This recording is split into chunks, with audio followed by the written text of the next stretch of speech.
Welcome dear students. रीड की mathematics की पिछली क्लास में हमने त्रिभुजों की सर्वांग क्षमता से संबंधित नियम पढ़े थे।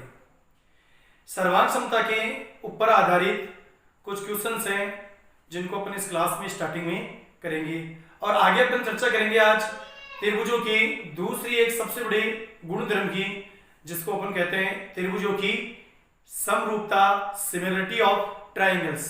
तो पहले अपन चर्चा करते हैं सर्वांग क्षमता पर आधारित क्वेश्चंस की।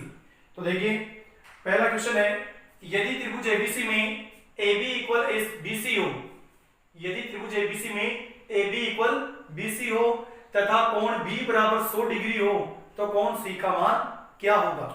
तो देखिए सबसे पहले ये कोई त्रिभुज है ABC और इस त्रिभुज एबीसी में अपने को दिया हुआ है कि AB भुजाएं और BC भुजाएं ये बराबर है। ये जो मैंने कट लगाया है ये सब क्या दर्शाता है, ये कट दर्शाता है कि ये भुजा और ये भुजा क्या है, बराबर है।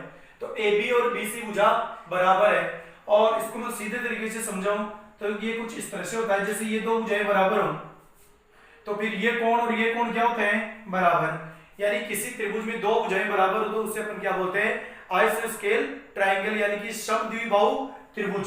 और समद्विबाहु त्रिभुज की दो भुजाएं समान होती हैं, तो दो भुजाएं समान हो तो उन बराबर भुजाओं के द्वारा निर्मित कोण, जैसे इसको एक मान लो इसको दो मान लो तो कोण एक बराबर कोण दो होगा।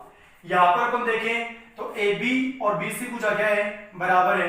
तो AB भुजा कौन सा कोण बना रही है, कोण A, और BC भुजा कौन सा बना रही है, कोण C। तो यहाँ पर कोण A और कोण C तो क्या होंगे, बराबर। कोण B का मान अपने को दिया हुआ है कितना, 100 डिग्री। B का मान कितना है, 100 डिग्री। और अपन जानते हैं कि the sum of interior angles of a triangle 180 की त्रिभुज के सभी अंतः कोणों का योग कितना होता है, 180 डिग्री होता है।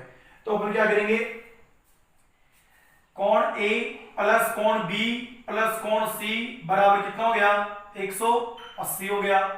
कोण A का मान अपने को नहीं पता, B का नहीं पता, सॉरी कोण A का मान अपने को नहीं पता, B का पता है कितना, 100 डिग्री, और C का अपने को नहीं पता कितना हो गया, 180।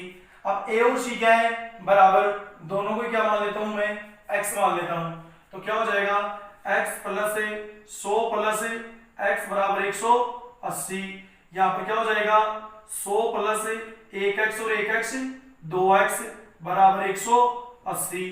तो ये हो जाएगा 2x बराबर 180 माइनस 100, 2x बराबर कितना हो जाएगा, 80, और x बराबर 80 बटे 2, और x बराबर कितना आ जाएगा, 40। अब x का मान दोनों के A और C दोनों ही क्या है, x है, तो ये भी 40 होगा और ये भी 40। तो ये तो अपना थोड़ा लॉन्ग तरीका, जो बड़ा मेथड है। शॉर्ट में इसको देखिए अपन, तो त्रिभुज के तीनों कोणों का योग कितना होता है, 180। ये कोण कितना दे रखा है, 100 डिग्री। तो बाकी बचे हुए दो कोणों का योग कितना होगा, 80 डिग्री होगा, और बाकी बचे हुए दोनों कोण क्या है, बराबर है। तो 80 डिग्री को अपन बराबर भागों में बांटे तो 40-40 हो जाएंगे। तो इस प्रकार से इसने पूछा था कोण C का मान, तो कोण C का मान कितना हो जाएगा, 40 डिग्री। अब देखिए अगला क्वेश्चन है, सर्वांग क्षमता का नियम है। आपको इस चित्र को देख के ये बताना है कि यहाँ पर सर्वांग क्षमता का कौन सा नियम यूज हो रहा है। आपको बता दूं, रीट एग्जाम 2018 में क्वेश्चन पूछा गया था। रीट एग्जाम 2018 में ये क्वेश्चन पूछा गया था। इसमें आपको बताना है सर्वांग क्षमता का नियम। तो देखिए सर्वांग क्षमता के नियम पर चले अपन, तो यहाँ पर एक एक अपने को कोण दे रखा है, 70 डिग्री 70 डिग्री, एक कोण दे दिया। एक भुजा देखो, इस त्रिभुज की भुजा है 5, इस त्रिभुज की भुजा भी कितनी है, 5। एक एक भुजा बराबर दे दी, एक एक कोण बराबर दे दिया। एक अपने पास त्रिभुज है AOB और दूसरा अपने पास त्रिभुज है COD। तो एक तो हो गया AOB त्रिभुज, एक हो गया COD, यानी ये दो त्रिभुज अपने को दे रखे हैं। पहला त्रिभुज ये है, दूसरा त्रिभुज ये है। इनमें एक एक कोण अपने को बराबर दिया हुआ है और एक एक भुजा अपने को बराबर दी हुई है। तो अपन क्या देखें, तो एक एक कोण हो गया। इसके अलावा देखिए अपन, तो आपको पता होना चाहिए ये कोण और ये कोण भी क्या होगा, बराबर होगा। अपोजिट वर्टिकली एंगल्स, शीर्षाभिमुख कोण, पिछले क्लासों में इसकी चर्चा अपन कर चुके हैं। डमरू की तरह, इस प्रकार से डमरू की तरह ये जो कोण बनते हैं, इसमें ये कोण और ये कोण क्या होते हैं आपस में बराबर, ये और ये बराबर, ये और ये बराबर। तो यहाँ पर ये शीर्ष अभिमुख कोण से ये कोण और ये कोण क्या हो जाएगा, बराबर। तो यहाँ अगर अपन देखें तो यहाँ पर अपने पास एक एक कोण तो बराबर दिया हुआ है 70 डिग्री 70 डिग्री, और दूसरा कोण अपने पास बराबर आ गया क्या, शीर्षाभिमुख कोण। ध्यान से देखिए एक एक कोण तो वैसे बराबर हो गया और दूसरा कोण आ गया अपने पास शीर्षाभिमुख कोण। तो इसमें देखिए अपन तो कौन सा नियम लगेगा, तो देखो एक तो हो गया कोण ये वाला, फिर क्या आ गई भुजा, और फिर क्या आ गया कोण। फिर से देखो एक हो गया कोण, फिर क्या आ गई भुजा, और फिर दूसरा कोण। यानी कि क्या कौन सा नियम लगेगा, कोण भुजा कोण। यहां पर नियम लगेगा कोण भुजा कोण। तो यहां पर कौन सा आ जाएगा, यहां पर आ जाएगा ऑप्शन बी, कोण भुजा कोण। दो कोण और उनके मध्य भुजा, ये आ जाएगा। ठीक है, इसके अलावा इसमें देखो भुजा कोण भुजा ये भी नहीं लगेगा, भुजा भुजा भुजा ये भी नहीं होगा। समकोण कर्ण भुजा का तो कोई चांस नहीं है, क्योंकि समकोण कर्ण भुजा का यूज होता है जहां पर एक कोण 90 डिग्री का हो, यानी कि समकोण त्रिभुज दिया हुआ हो। इसमें समकोण त्रिभुज कोई है नहीं, भुजा भुजा भुजा तीनों भुजाएं बराबर इसमें है नहीं, तो ये भी नहीं होगा। कोण ये भुजा कोण भुजा दो भुजाएं बराबर है, एक कोण तो दो भुजाएं बराबर है ही नहीं, एक ही भुजा है।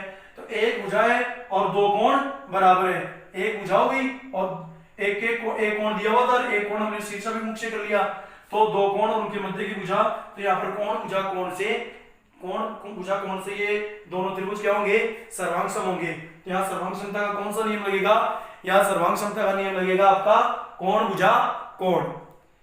इसके बाद में अपन चर्चा करते हैं नए टॉपिक की ओर। अगला बिंदु है अपना, अगला टॉपिक है सिमिलरिटी ऑफ ट्राइंगल्स, त्रिभुजों की समरूपता। तो देखिए त्रिभुजों की समरूपता किसे कहते हैं, जिस प्रकार त्रिभुजों का एक गुणधर्म होता है सर्वांग क्षमता, उसी प्रकार त्रिभुजों का एक गुणधर्म होता है त्रिभुजों की समरूपता। त्रिभुजों की समरूपता इंग्लिश में इसको बोले अपन तो similarity of triangles, similarity of triangles. अब इसमें देखो क्या होता है, देखिए मान लीजिए ये अपने पास एक त्रिभुज है और ये भी अपने पास एक त्रिभुज है। अगर देखें तो ये कोण मान लीजिए 60 डिग्री है, ये भी 60 डिग्री है। फिर मान लीजिए ये कोण कितना है 80 डिग्री है, और ये कोण भी 80 डिग्री है, और ये कोण 40, तो ये भी 40।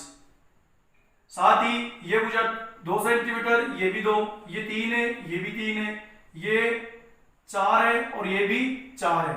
यानी अगर अपन देखें तो इस त्रिभुज को अपन नाम दे दें ABC और इस त्रिभुज को नाम दे दें अपन DEF। अगर दोनों त्रिभुजों में देखें तो ध्यान से देखिएगा, A के संगत कोण है D 60-60 बराबर है, B के संगत है E 80-80 बराबर है, C के संगत है F 40-40 बराबर है। यानी ये कोणों के हिसाब से बराबर है। भुजा के हिसाब से देखिए तो AB के संगत है DE 2-2 सेंटीमीटर 2 सेंटीमीटर, BC के संगत है EF 3-3 सेंटीमीटर, और AC के संगत है DF 4-4 सेंटीमीटर। भुजाएं भी क्या है, बराबर है। ये चीज किसको दर्शाती है, ये चीज दर्शाती है सर्वांग क्षमता को। तो देखिए फिर समरूपता क्या होती है, तो इसी को अपन समरूपता भी एक तरह से कह सकते हैं। तो समरूपता की बात करें अपन तो सबसे पहले देखो समरूपता की करेंगे अपन चर्चा किसके लिए, पॉलीगॉन्स के लिए, बहुभुजों के लिए। किसके लिए चर्चा करेंगे, बहुभुजों के लिए। तो यहां पर बता दें दो बहुभुज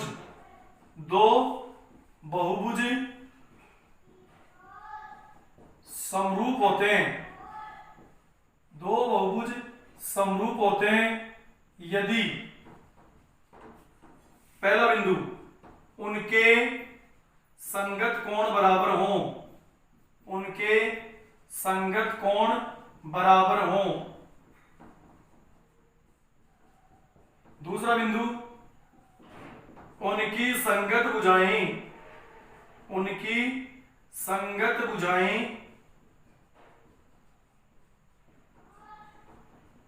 बराबर अनुपात में हों, बराबर अनुपात में हों, अर्थात समानुपाती।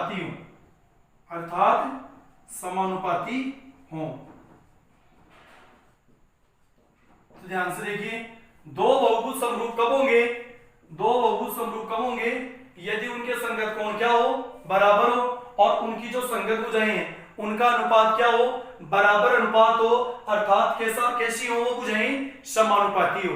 जबकि सर्वांग क्षमता में क्या होता है, सर्वांग क्षमता में होता है कि संगत कोण बराबर हो और संगत भुजाएं भी क्या हो, बराबर हो। तो यहाँ पर अपन देखें तो सर्वांग क्षमता में और समरूपता में बेसिक जो कंसेप्ट है उसके आधार पे देखें तो सिर्फ भुजाओं के आधार पे अंतर है। कैसे भाई, सर्वांग क्षमता में क्या होता है, संगत कोण बराबर होते हैं, समरूपता में भी क्या होता है, संगत कोण बराबर होते हैं। तो एक एक पॉइंट पर तो दोनों ही क्या है, सिमिलर है, समान है। लेकिन दूसरी स्थिति में देखिए किसके आधार पे, कोण के आधार पे, तो देखो दोनों समान है, चाहे सर्वांग क्षमता हो चाहे समरूपता हो। सर्वांग क्षमता में भी संगत कोण बराबर होते हैं, समरूपता में भी संगत कोण बराबर होते हैं। लेकिन यदि अपन बात करें भुजा के आधार पर, तो भुजा के आधार पर सर्वांग क्षमता में क्या होती है, भुजाएं बराबर होती है, जबकि समरूपता में भुजाएं क्या होती है, समानुपाती होती है। स्केल गुणक या प्रतिनिधित्व भिन्न, स्केल गुणक या प्रतिनिधित्व भिन्न, देखो ये क्या होता है, तो ये होता है जो बहुभुजों को अपन समरूप करते हैं जिनमें भुजाएं क्या होती हैं, एक समान अनुपात में प्राप्त होती हैं। तो बहुभुजों के लिए समरूपता के अंतर्गत जो भुजाओं का एक ही अनुपात समान अनुपात प्राप्त होता है उसे अपन स्केल फैक्टर या रिप्रेजेंटेटिव फ्रिक्शन यानी कि स्केल गुणक या प्रतिनिधित्व भिन्न कहते हैं। यानी क्या कहेंगे, बहुभुजों की समरूपता के अंतर्गत, बहुभुजों की समरूपता के अंतर्गत जो भुजाओं का समान अनुपात प्राप्त होता है उसे स्केल गुणक या प्रतिनिधित्व भिन्न कहते हैं। अब इसके लिए अपन देखो एग्जांपल देखें तो त्रिभुजों के लिए देख लेते हैं।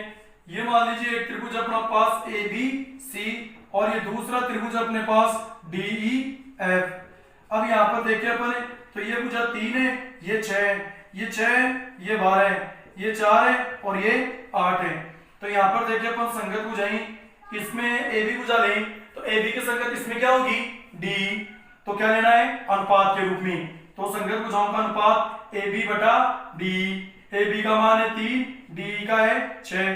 3 एकम 3, 3 दूनी 6, कितना आ गया 1/2। इसके बाद में ले अपन बीसी, तो बीसी के संगत यहाँ पर कौन है, ईएफ। तो बीसी का मान कितना है 6 और ईएफ का 12। तो 6 एकम 6, 6 दूनी 12, कितना हो गया 1/2। फिर अपन ले एसी और इसमें ले डीएफ, तो क्या हो जाएगा एसी का मान कितना है 4 और डीएफ का 8। तो ये भी कितना आ जाएगा 1/2। तो यहाँ पर देखें तो संगत तीनों भुजाओं का अनुपात क्या है, समान है, और वो समान अनुपात क्या है 1/2। 1/2 क्या है, वो समान अनुपात है। तो प्रश्न मान लीजिए इसमें प्रश्न ये है कि फाइंड स्केल फैक्टर, स्केल गुणक ज्ञात कीजिए। ये क्वेश्चन है, स्केल गुणक ज्ञात कीजिए या प्रतिनिधित्व भिन्न ज्ञात कीजिए। स्केल गुणक ज्ञात कीजिए, तो इसका स्केल गुणक हमने ज्ञात किया तो स्केल गुणक कितना आ जाएगा 1/2 आंसर। स्केल गुणक आ जाएगा कितना 1/2। तो इस प्रकार से अपने से स्केल गुणक ज्ञात करवा सकता है। अब बात करते हैं, देखो ये तो हो गई बहुभुजों की समरूपता की बात।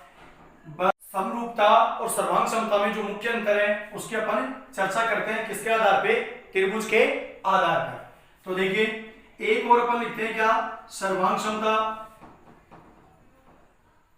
और एक और लिखते हैं अपन क्या, समरूपता। तो देखिए सबसे पहले अपन चर्चा करते हैं किसके आधार पे, भुजा के आधार पर और फिर कोण के आधार पर। चलो पहले कोण के आधार पर देख लेते हैं। तो सबसे पहले अपन चर्चा करते हैं किसके, कोण के आधार पर। एक त्रिभुज के तीनों कोण दूसरे त्रिभुज के संगत तीनों कोणों के बराबर होते हैं। तो सर्वांग क्षमता में कोण के आधार पर क्या स्थिति है, एक त्रिभुज के तीनों कोण दूसरे त्रिभुज के तीनों संगत कोणों के बराबर होंगे। समरूपता में देखें तो देखिए एक त्रिभुज के तीनों कोण दूसरे त्रिभुज के संगत तीनों कोणों के बराबर होते हैं। तो अपन ध्यान से देखें तो पहले जो बिंदु है कोण के आधार पर दोनों में क्या है, सिमिलरिटी है, दोनों में समानता है, चाहे सर्वांग क्षमता हो चाहे समरूपता हो। सर्वांग क्षमता में भी एक त्रिभुज के तीनों कोण दूसरे त्रिभुज के संगत तीनों कोणों के बराबर है, जबकि समरूपता में भी एक त्रिभुज के तीनों कोण दूसरे त्रिभुज के संगत तीनों कोणों के बराबर होते हैं। बात करते हैं अब दूसरे किसके आधार पर, भुजा के आधार पर। यदि अपन भुजा के आधार पर देखें तो एक त्रिभुज की तीनों भुजाएं, एक त्रिभुज की तीनों भुजाएं, ध्यान दीजिए, दूसरे त्रिभुज की संगत तीनों भुजाओं के बराबर होती हैं। ध्यान दीजिए, एक त्रिभुज की तीनों भुजाएं दूसरे त्रिभुज की संगत तीनों भुजाओं के बराबर होती है, जबकि समरूपता में क्या होगा, एक त्रिभुज की तीनों भुजाएं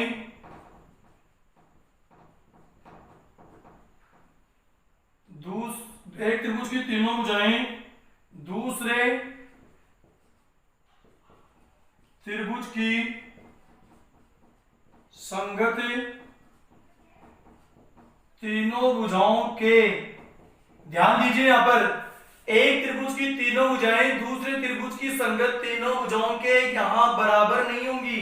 क्या होंगी, संगत तीनों भुजाओं के समानुपाती होती हैं, इक्विलिब्रियम होती है, इक्वल रेशियो में होती है, समानुपाती होती है, इक्वल रेशियो में होती है। तो यदि अपन कोण के आधार पे देखें तो समरूपता में सर्वांग क्षमता में कोई अंतर नहीं है, लेकिन भुजा के आधार पे देखें तो काफी अंतर है। सर्वांग क्षमता में दोनों त्रिभुजों की संगत भुजाएं बराबर होती है, जबकि समरूपता में दोनों त्रिभुजों की संगत भुजाएं बराबर नहीं होती, एक अनुपात में होती है। अब देखिए आगे अपन चर्चा करते हैं।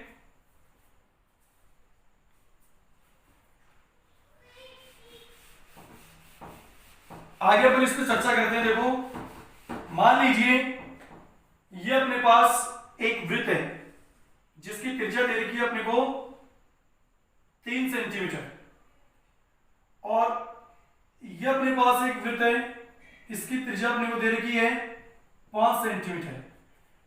सर्वांग क्षमता, तो मैंने आपको सर्वांग क्षमता बताया भी था, सर्वांग सम, सर्व प्लस अंग प्लस सम, सभी अंग समान हो, यानी एक दूसरे को पूरी तरह से ढक ले। लेकिन यहां पर देखें तो क्या ये वृत्त एक दूसरे को पूरी तरह से ढक पाएंगे, बिल्कुल नहीं। ये 3 सेंटीमीटर त्रिज्या का वृत्त है, ये 5 सेंटीमीटर त्रिज्या का वृत्त है। अगर इस वृत्त को उठा करके इस पे रखूंगा तो ये वृत्त इसके अंदर समा जाएगा, इसके अंदर चला जाएगा, ठीक है। इसलिए अपन ये कह सकते हैं कि दोनों की क्या है, रेडियस त्रिज्या क्या है, अलग अलग है। इसकी त्रिज्या 3 सेंटीमीटर है, इसकी त्रिज्या 5 सेंटीमीटर है, इस वजह से ये दोनों एक दूसरे को ढक नहीं पाएंगे। तो देखिए इन दोनों को अपन सर्वांगक्षम वृत्त नहीं कह सकते, लेकिन स्थिति यह होती, ये मान लीजिए 2 सेंटीमीटर का एक त्रिज्या का एक वृत्त है और ये भी 2 सेंटीमीटर त्रिज्या का एक वृत्त है। अगर कंडीशन यह होती तो इस कंडीशन में अपन ये कह सकते थे कि यहाँ पर दोनों वृत्त क्या है, सर्वांगसम है। भाई इसकी त्रिज्या भी 2 सेंटीमीटर, इसकी भी 2 सेंटीमीटर, तो ये दोनों एक दूसरे को पूरी तरह से ढक लेंगे। तो इनको अपन क्या कह सकते थे, सर्वांगसम। इनको अपन सर्वांगसम कह सकते हैं, लेकिन इनको अपन सर्वांगसम नहीं कह सकते। चलो इनको सर्वांगसम तो नहीं कह सकते, लेकिन इनको क्या कह सकते हैं, समरूप कह सकते हैं। और इनको सर्वांगसम भी कह सकते हैं तथा इनको समरूप भी कह सकते हैं। तो दोस्तों यहां से क्या चीज क्लियर होती है, यहां से जो चीज क्लियर होती है उसके लिए आपको मैं एक रिजल्ट और बता देता हूं कि दो आकृतियां या दो त्रिभुज सर्वांगसम होते हैं। दो त्रिभुज सर्वांगसम होते हैं यदि उनके आकार व माप दोनों बराबर हो। देखो वापस से अपन थोड़ी सी कंपेयरिंग करेंगे सर्वांगसमता और समरूपता में। क्या होगा, दो त्रिभुज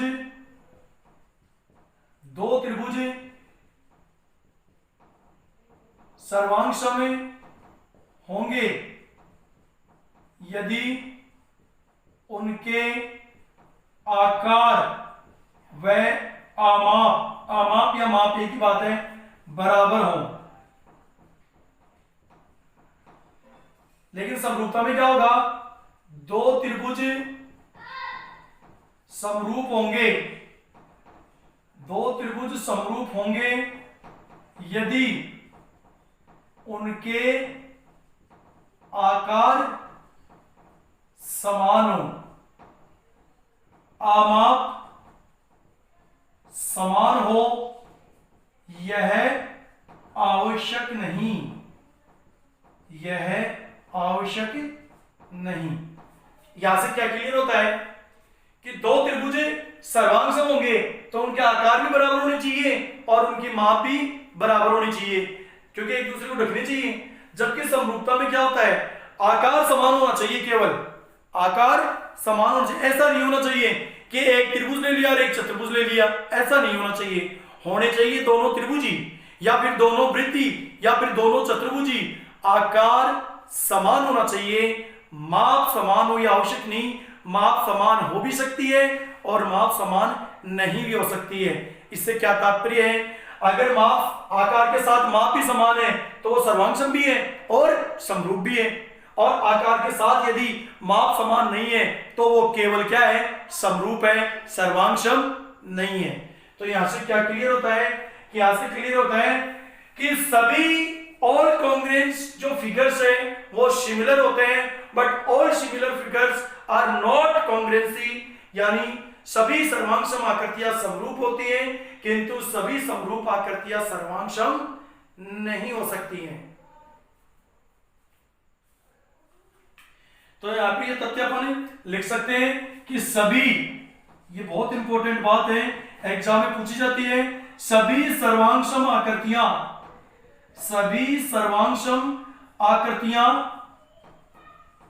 समरूप होती हैं, सभी सर्वांगसम आकृतियां समरूप होती हैं किंतु सभी समरूप आकृतियां सर्वांगसम हो यह आवश्यक नहीं,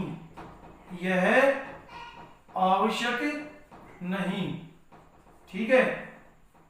या ये कह सकते हैं सर्वांगसम हो, यह सभी सर्वांगसम आकृतियां समरूप होती है किंतु सभी समरूप आकृतियां सर्वांगसम हो यह आवश्यक नहीं। चलो ये लिख दो, यह आवश्यक नहीं, ठीक है। तो जब भी बात आए दो सर्वांगसम आकृतियां दे दी गई कि क्या ये समरूप है, तो बिल्कुल अगर दो त्रिभुज आपको सर्वांगसम देता है और उनके लिए कहता है कि ये समरूप भी है, बिल्कुल ये 100% सत्य है, सर्वांगसम है तो समरूप भी होंगे। लेकिन यदि आपको कह दे कि दो आकृतियां क्या है, समरूप, और ये कहते कि ये सर्वांगसम भी है, तो इट इज नॉट राइट। ये क्या होगा, बिल्कुल गलत होगा। सर्वांगसम आकृतियां समरूप हो सकती हैं लेकिन समरूप आकृतियां सर्वांगसम नहीं होती हैं। अब देखिए चर्चा करते हैं अपन समरूपता में आगे। समरूपता में हम आगे चर्चा करें तो समरूपता के कुछ नियम होते हैं। तो समरूपता के लिए जो कसौटियां हैं या नियम है, उनमें पहली कसौटी है एंगल एंगल एंगल, यानी कोण कोण कोण समरूपता कसौटी। इसमें क्या होगा कि जैसे मान लीजिए ये दो त्रिभुज अपने को दिए हुए हैं, एक तो है एबीसी और एक है PQR। मान लीजिए ये कोण 60 डिग्री का है, ये भी 60 डिग्री का, ये मान लीजिए है 70 डिग्री का, तो ये भी कितना है 70 डिग्री का, ये मान लीजिए कितना है 30, ये हो जाएगा 50 डिग्री और ये भी 50 डिग्री। त्रिभुज की तीनों कोणों का योग 180, इस गुणोत्तर का ये पालन कर रहा है। अब देखिए ए के संकेत है P कोण बराबर है, B के संकेत है Q कोण बराबर है, C के संकेत है R कोण बराबर है। यानी इस कंडीशन में अपने पास क्या है, कोण A के बराबर है कोण P, कोण B के बराबर है कोण Q और कोण C के बराबर है कोण R। इस प्रकार से अपन देखें तो एक त्रिभुज के तीनों कोण दूसरे त्रिभुज के तीनों संगत कोणों के बराबर है। इस स्थिति में क्या होता है, यदि एक त्रिभुज के तीनों कोण दूसरे त्रिभुज के तीनों कोणों के बराबर हो तो उनकी संगत भुजाएं स्वतः ही ऑटोमेटिकली क्या होती है, समानुपाती हो जाती है। यानी AB और AB के संगत है PQ, तो AB upon PQ equal BC upon किसके संगत है PQR में QR और AC अपॉन PR। यानी ये कह सकते हैं यदि एक त्रिभुज के तीनों कोण दूसरे त्रिभुज के संगत तीनों कोणों के बराबर है तो उनकी भुजाएं अपने आप ही क्या हो जाती है, समानुपाती हो जाती है। और इस स्थिति में दोनों त्रिभुज क्या होते हैं, समरूप होते हैं। तो त्रिभुज ABC समरूप है त्रिभुज PQR की। यह है अपने समरूपता का पहला नियम।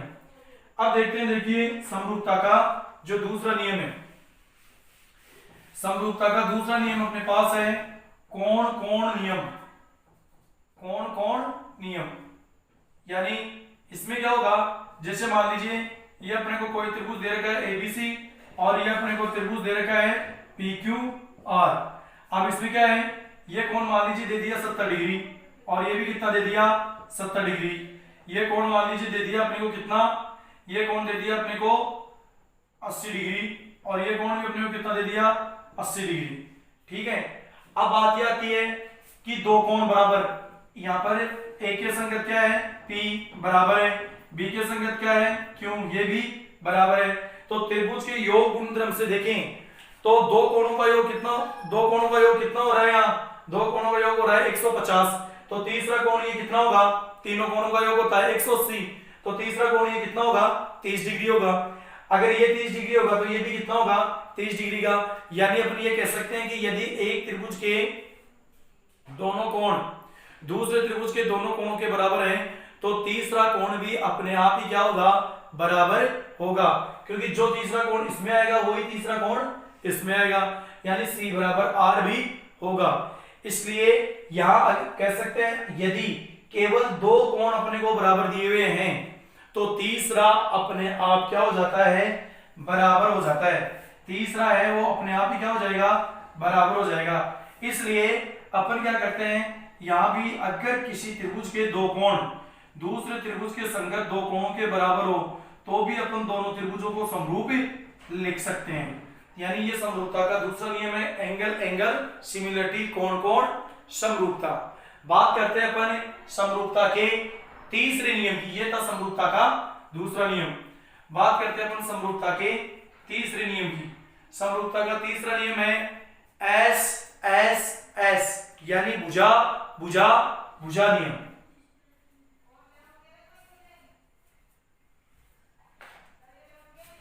तो समरूपता का अपने पास जो तीसरा नियम है वो कौन सा है, भुजा भुजा भुजा नियम।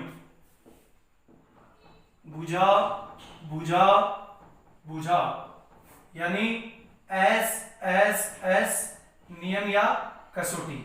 इसमें क्या होगा, ये नियम है, ये सर्वांग समता भी होता है, लेकिन सर्वांग समता में क्या होता है, एक त्रिभुज की तीनों भुजाएं दूसरे त्रिभुज की संगत तीनों भुजाओं के बराबर हों तो दोनों त्रिभुज क्या होते हैं, सर्वांग सम होते हैं। जबकि यहां क्या होगा, एक त्रिभुज की तीनों भुजाएं दूसरे त्रिभुज की संगत तीनों भुजाओं के समानुपाती हो, इक्वल रेशियो में हो तो दोनों त्रिभुज समरूप होते हैं। जिस प्रकार पहले नियम में हमने पढ़ा कि तीनों कोण बराबर है तो तीनों भुजाएं अपने आप ही क्या हो जाती है, समानुपाती। उसी प्रकार यदि तीनों भुजाएं समानुपाती है तो तीनों कोण स्वतः ही क्या हो जाएंगे, बराबर हो जाएंगे। यानी यहाँ पर स्थिति क्या होगी, मान लीजिए ये अपने पास कोई त्रिभुज है ABC और ये अपने पास कोई त्रिभुज है PQR, ठीक है। अब अपन देखें तो ABC में देखें तो मान लीजिए ये भुजा अपने को 3 दे रखी है और PQ भुजा 6 दे रखी है, ये 5 दे रखी है, ये 10 दे रखी है, ये 6 है और ये 12 है। अब यदि अपन देखें तो देखिए यहां पर त्रिभुज ABC की भुजा ले ले AB और तो इसके संगत PQR में कौन सी होगी, PQ। तो AB का मान कितना है 3 और PQ का 6, काटेंगे तो कितना आएगा 1/2। फिर अपन ले BC और इसके लिए QR तो क्या हो जाएगा 5/10, काटेंगे तो 1/2। इसी प्रकार इसके ले ले अपन AC और उसके लिए PR, काटेंगे तो क्या होगा, वैल्यू कितनी होगी 6/12, काटेंगे तो वही 1/2। यानी यहाँ पर जो स्क्वायर गुणक है वो सेम है, यानी 1/2 क्या आ गया, समान अनुपात। अगर तीनों भुजाएं समान अनुपात में हैं तो कोण भी क्या होंगे, ऑटोमेटिकली क्या हो जाएंगे, बराबर हो जाएंगे। जो संगत कोण है वो ऑटोमेटिक क्या हो जाएंगे, बराबर हो जाएंगे। और इस स्थिति से जो त्रिभुज ABC है वो PQR के क्या होगा, समरूप होगा। तो ये था अपना त्रिभुज की तीनों भुजाएं दूसरे त्रिभुज की तीनों भुजाओं के समानुपाती हो तो दोनों त्रिभुज समरूप होते हैं। तीसरा जो नियम है वो है, तीसरा नियम हो गया। चौथा जो नियम है वो है SAS नियम। SAS नियम में क्या होगा, भुजा कोण भुजा नियम। इसमें देखो क्या होता है,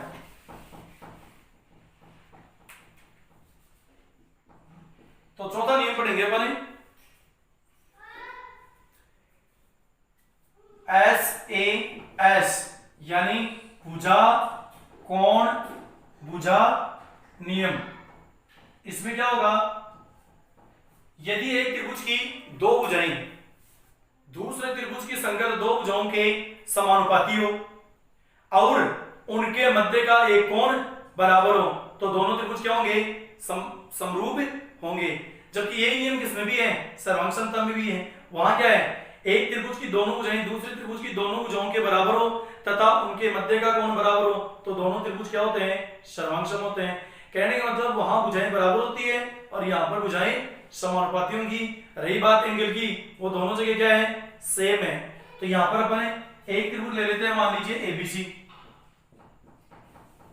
और एक त्रिभुज ले लेते हैं अपन XYZ। ये मान लीजिए अपन ले लेते हैं 70, तो ये Y भी कितना ले लेते हैं 70। तो ध्यान से देखिए यहां हमने एक एक कोण को क्या कर दिया है, बराबर कर दिया है। इसके बाद में अपन देखें तो यहाँ AB भुजा ले लेता हूं मैं 5 और इसके संगत XY ले लेता हूं 10, BC ले लेता हूं 8 और ये ले लेता हूं 16। अब देखिए AB अपॉन XY कितना हो जाएगा 5/10, काटेंगे तो वो 1/2। फिर B की दूसरी स्थिति angle B equal angle Y, प्रत्येक का मान क्या है 70 डिग्री, तो ये दोनों क्या है बराबर। फिर देखिए अपन तीसरी भुजा BC अपॉन क्या होगा YZ, तो इनका अनुपात भी क्या होगा बराबर 8/16 1/2। यहां अगर देखिए अपन ध्यान से तो दो भुजाओं का 1/2 दो भुजाओं का अनुपात क्या है, सेम है और एक उनके बीच में बना कोण क्या है, बराबर। तो इस स्थिति में भी दोनों त्रिभुज क्या होते हैं, समरूप होते हैं। तो त्रिभुज ABC समरूप होगा किसके, त्रिभुज XYZ के। तो ये था अपना समरूपता की कसौटी, ठीक है। तो समरूपता की कसौटी में ये 4 नियम हैं जिनके आधार पर अपन त्रिभुजों को समरूप कर सकते हैं। इन पर आधारित क्वेश्चंस देखेंगे नेक्स्ट क्लास में। अपन चर्चा करेंगे इन पर आधारित जो अनुप्रयोग हैं उन अनुप्रयोगों की चर्चा करेंगे। उन अनुप्रयोगों पर किस प्रकार एग्जाम से संबंधित क्वेश्चन बनते हैं उनकी चर्चा करेंगे। तब तक के लिए धन्यवाद। यदि आपको मेरा वीडियो पसंद आए तो मेरे चैनल को सब्सक्राइब करें और बेल आइकन को दबाएं, जिससे कि आपको आगे की वीडियो के नोटिफिकेशन मिलते रहें। धन्यवाद। Thanks for watching video. Please subscribe YouTube channel and press bell icon.